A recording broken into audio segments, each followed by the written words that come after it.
My name's Jody Lynch, ex-Irish League footballer. This is my story.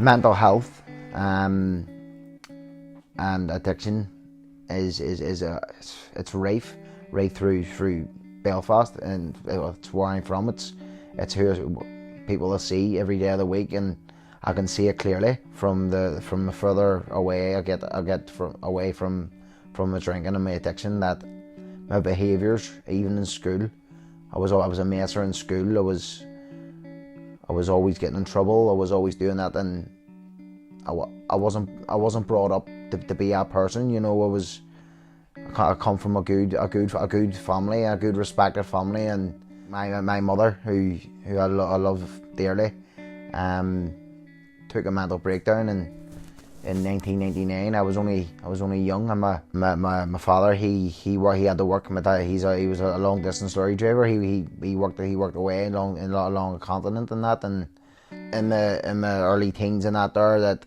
I found myself in behaviours that I put on this big front, this big brave face, that I was a jack of lad.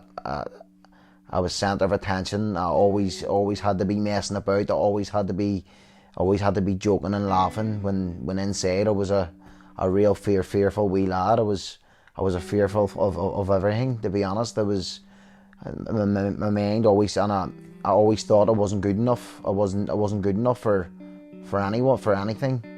My group of friends who I ran about with, I always felt that I wasn't a part of it. I wasn't a part of. We were all close friends, but I felt that I was different. I was different in a way that they had a family. They had families, and their lives were perfect. They were able to go home, and their whole lives were perfect, and they were able to go home to their families, and their mummies and daddies were okay. And it's just that mine wasn't. You know, I ended up, I had to move in with my grandmother.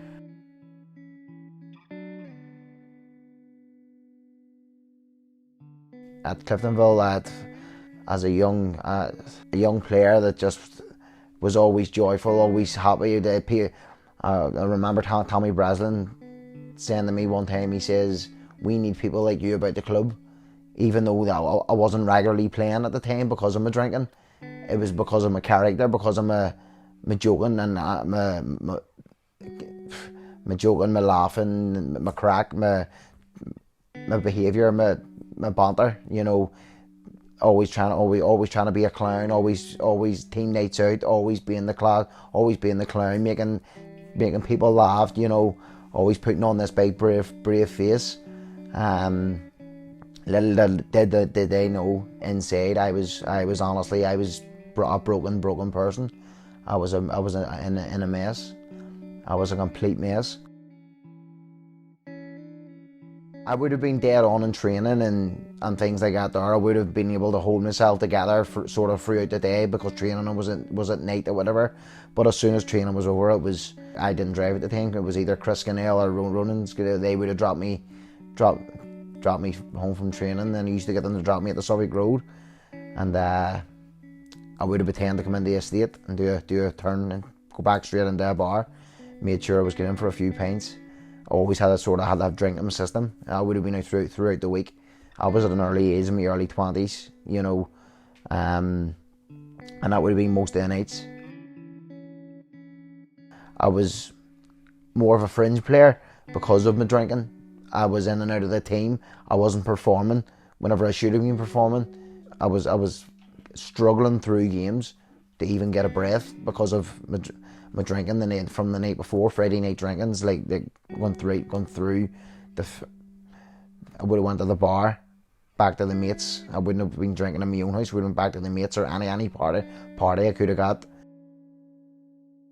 It's the Tel Cup. We were playing at Cliftonville. It was a Monday night, and I had went out on the Saturday. And I drank Saturday night all day Sunday. Got in Monday morning, 9 o'clock Monday morning. We were playing Dundalk on the Monday night, and I got a couple of hours sleep. But I can remember getting onto the bus. We met at Cliftonville Road, and we were on our way down to Dundalk, and Tommy Breslin said to me, we're going to start tonight, you're playing centre midfield. And all I could do was throw up the whole way on the bus, on the team bus, the whole way down in the toilet. Constant throwing up the whole way down. And I think what got me through at that age was my youth. My youth got me through at that age. I think that's the only reason I was able to get away with it, was youth.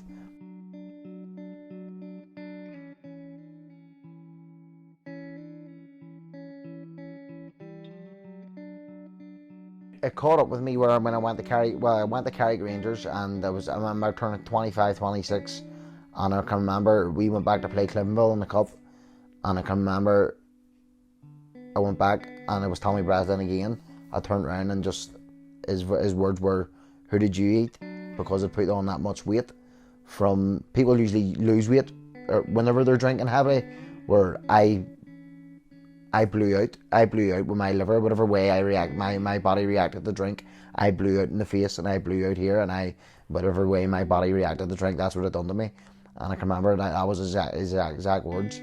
Who did you eat? I remember him saying that, we making a joke out of it, and I sort of knew. I was like, I remember going, because at the time you don't see yourself changing. You're looking at yourself every day, and you don't see yourself changing.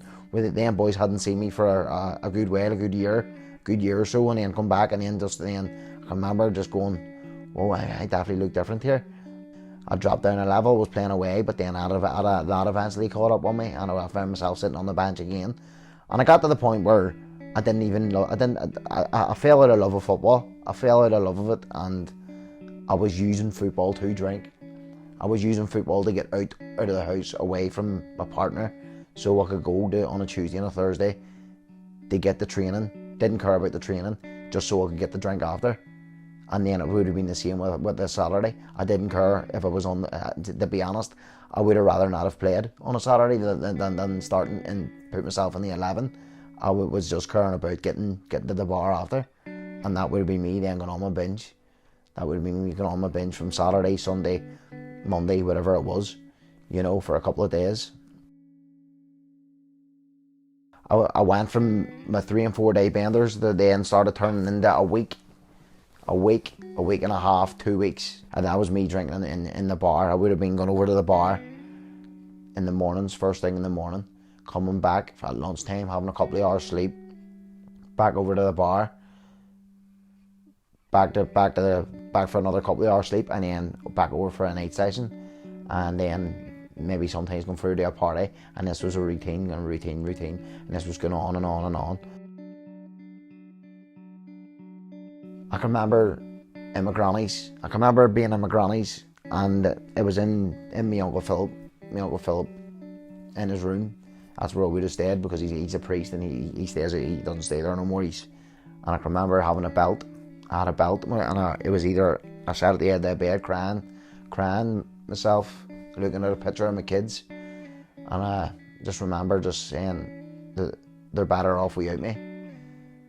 What I'm doing to them, it's not that I've done any, I hurt them. It's not as if I was abusive or anything. There was never none of that. It was me not being there and seeing them. It killed me. It absolutely killed me. And this whole addiction and this me having to drink and I just thought there was no way out. I just thought that was my life forever. I just thought the kids is going to be better, me dead, or else go get help. From there, yeah, that was it. And I went into Sister Concilios in 2018. I went in on May the 24th. I remember the date. I went in on May. It was a Friday. May the 24th. I went in for 3 months. And there was no contact with the outside world. I got a phone call on a Saturday night or Sunday night for 10 minutes to speak to my partner, and that would have been it. I was able to write letters. There was one visit a month to see my kids. They were able to come down once a month to see me. But I knew I was doing the right thing. I knew that these 3 months is going to. 3 months being away from them was really hard for me. It was really, really hard. But the amount of things I put into drinking, the time I put into drinking, 3 months was nothing. So I came out of Sister Concilio's in August. Came in out in August. Back with family, and was doing my sort of AA meetings and doing things what were suggested for me to do, but it wasn't. I wasn't ready to stop drinking. I then started blaming that it wasn't me that was the problem. It was the people I was hanging about with. It was everyone else's fault, but me. It was, it was, and I fell back into sort of not friends but associates that I would have been drinking with a lot. I started going back to the same kind of people, but not drinking, but trying to prove myself that I could do it, that I could be around people who were still drinking heavy, and I could have sat and drank and not drank. Where that's never going to happen. I had to cut people out of my life. That's where my relapse came from. I went back into old habits. So that would have been another 2 years maybe after coming out. It would have been on the drink for a few months, off it. Another few months off it. My final straw was me drinking and going on a complete blackout. I went on a blackout, and I can't remember a full month of where I was or what I drank. Well, I can remember parts of where I was and what I did, but it was the worst thing I've ever went through. People can laugh and joke about going out and having a drink and having a party, but when you're an alcoholic and you're drinking beyond the one night or the sociable part of it, and using every excuse and blaming everyone else, then you really need to have a good look at what it does to you. My whole features, my personality, it took everything from me. It near killed me. I was on my deathbed. Like I say, as I went, my kidneys were failed. My kidneys were working I remember the doctor telling me working 5%. My liver had tripled or quadrupled what it should be.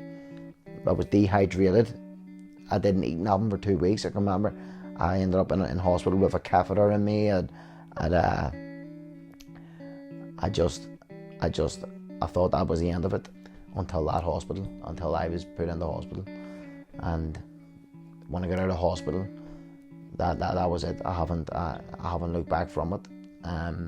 I'm now 2 years sober. I'm in the best place I've ever been in my life. I'm not saying that every day is rosy. It's far from rosy.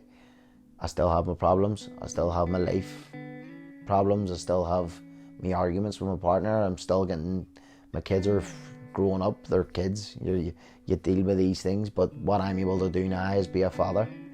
I'm able to be a father who the kids can come home to, and their daddy's out working and knows they see their daddy getting up and going to work in the morning and coming home and providing, and I'm able to do their homeworks. I'm able to bring them out at the weekends for dinners. I'm able to bring them to parks. I'm able to do all these things.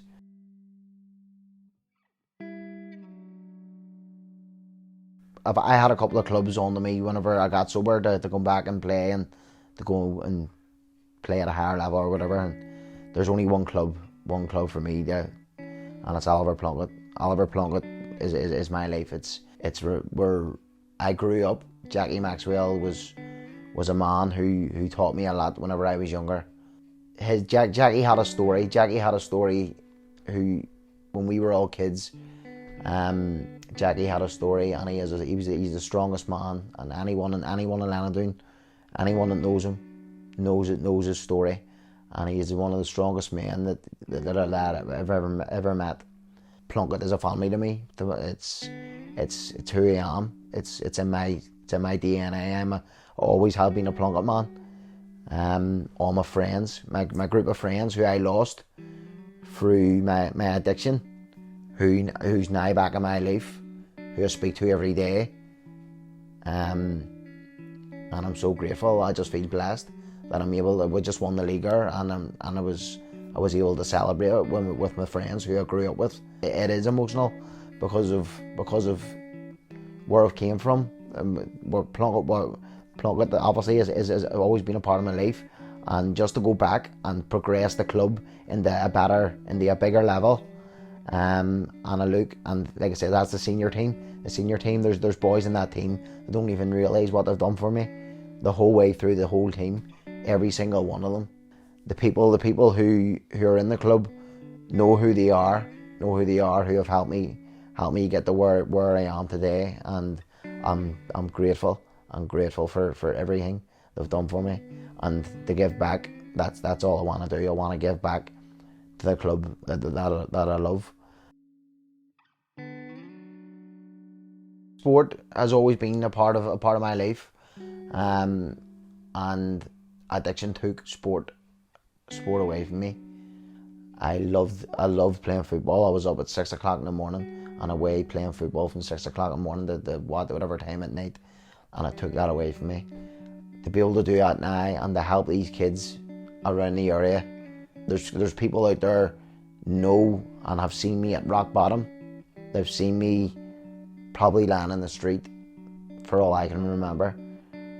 To see me standing on a sideline coaching a talented young team, I really hope people can see how bad addiction can get you, and that there is light at the end of a tunnel.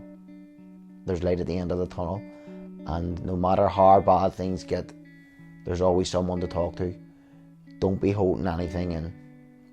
And I mean, if it's not, I'm not just talking about drink. This isn't just about drink. Yes, I'm talking about addiction. This is about depression. This is about things going on at home. This is going on about your mental illness. It's just not addiction. So it's just about finding yourself again and being that happy person who you know you are inside, who you think there is no hope. There is hope, because I thought there was no hope, and where I am today, I am grateful to be where I am today, and sport has helped me a lot.